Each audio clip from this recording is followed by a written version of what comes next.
നമസ്കാരം. Raf talk ഫുട്ബോളിലേക്ക് എവർക്കും സ്വാഗതം. വേൾഡ് കപ്പിലുള്ള ഒരുക്കങ്ങളിലാണല്ലോ ടീമുകളൊക്കെ. ഈ ഇൻ്റർനാഷണൽ ബ്രേക്കിനെ അത്തരത്തിൽ തന്നെയാണ് കാണുന്നത്. അർജൻറ്റീനയ്ക്ക് അവരുടെ പ്രിപ്പറേഷൻ ഒരു ചെറിയ ഭംഗം തട്ടിയ പോലെയാണ് ഈ ഫൈനലിസ്റ്റിബയുടെ ക്യാൻസലേഷൻ ഉണ്ടായത്. എന്നാൽ പോലും അവരൊരു വിധം 2 ഫ്രണ്ട്ലി മത്സരങ്ങൾ ഒപ്പിച്ചെടുത്തിട്ടുണ്ട്. 2 ആഫ്രിക്കൻ ടീമുകൾക്കെതിരെ, മൗറിത്താനിയക്കെതിരെയും സാംബിയക്കെതിരെയുമാണ് കളികൾ.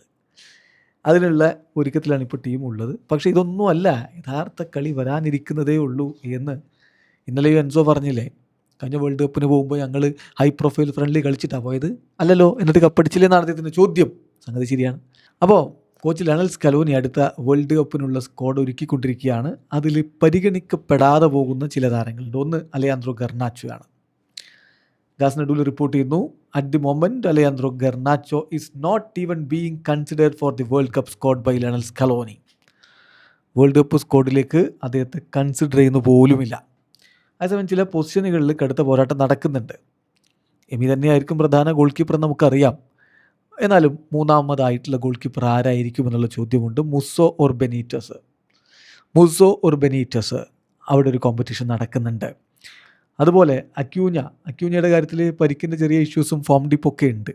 അപ്പോൾ ബാർക്കോ ഓർ അക്യൂഞ്ഞ എന്നൊരു ചോദ്യം അവിടെ ഇടതുപാർശ്വത്തിൽ വരുന്നുണ്ട്. നിക്കോളാസ് ടാഗ്ലിയാഫിക്കോ എന്തായാലും പെർമനൻ്റ് ആയിട്ട് സ്ക്വാഡിലുണ്ട്. അതുപോലെ സെൻസി ഓർ മെദീന, അവർ തമ്മിലൊരു പോരാട്ടം. 2-ൽ ഒരാളെ വേൾഡ് കപ്പിന് പോകും. മസ്റ്റൻഡോനൊക്കെ ഭീഷണിയായിട്ട് ഇപ്പോൾ മറ്റേയാൾ ജിയാൻ ലുക്ക പ്രസ്റ്റിയാനി ഇടക്കാലത്ത് വലിയ വിവാദത്തിലൊക്കെ പെട്ടതാണല്ലോ. പിന്നെ ജൂനിയർക്കെതിരെ വംശീയ അധിക്ഷേപമൊക്കെ നടത്തിയ അതേ പ്രസ്റ്റിയാനി തന്നെ. ആ പ്രസ്റ്റിയാനി ഓർ മസ്റ്റൻഡൂനോ 2-ൽ ഒരാളായിരിക്കും വേൾഡ് കപ്പിന് പോവുക. അവർ തമ്മിൽ പോരാട്ടം നടക്കുന്നു. അതുപോലെ തന്നെ ലോപ്പസും പനിഷലിയും തമ്മിലുള്ളൊരു മത്സരവും നടക്കുന്നുണ്ട്. എന്തായാലും ജോവാനി ലോച്ചെൽസോ ഒക്കെ ആണെങ്കിൽ തീർച്ചയായിട്ടും അദ്ദേഹം വേൾഡ് കപ്പിൽ ഉണ്ടാവും എന്ന് തന്നെയാണ് പ്രതീക്ഷിക്കപ്പെടുന്നത്. അപ്പോൾ ഇതൊക്കെയാണ് ഗാസ്നഡൂൽ നൽകിയിട്ടുള്ള പ്രധാനപ്പെട്ട വിവരങ്ങൾ. അതോടൊപ്പം തന്നെ ഈ മൗറിത്താനിയക്കെതിരെയുള്ള കളിക്ക് മുമ്പായിട്ട് ഇപ്പോൾ ഗോൺസാലോ മൊണ്ടീലും സ്ക്വാഡിൽ നിന്ന് പുറത്തായിട്ടുണ്ട്. അദ്ദേഹത്തിന് ഇഞ്ചുറി പറ്റി കഴിഞ്ഞ മത്സരത്തിന് റിവർ പ്ലേറ്റിൻ്റെ കളിയിൽ. അപ്പം അദ്ദേഹം ഈ മത്സരത്തിന് ഉണ്ടാവില്ല എന്നുകൂടി സെലക്ഷൻ അർജൻറ്റീന ഒഫീഷ്യൽ അറിയിച്ചിട്ടുണ്ട്. ഇന്നലെ തന്നെ വന്ന കാര്യമാണല്ലോ.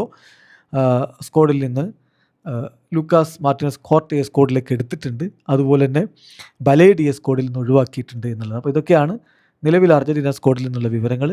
ഏതായാലും കൃത്യമായ പ്ലാനിങ്ങോടെയാണ് സ്കലോനി പോയിക്കൊണ്ടിരിക്കുന്നത്. ഗർനാച്ചോ വേണ്ട മറ്റ് 5 പൊസിഷനുകളിലേക്ക് നല്ല പോരാട്ടം നടക്കുന്നുമുണ്ട്. വീഡിയോ അവസാനിക്കുന്ന ഫുട്ബോൾ ലോകത്തെ കൂടുതൽ വിശേഷങ്ങളുമായി റാഫ് ടോക്സിൽ വരാം.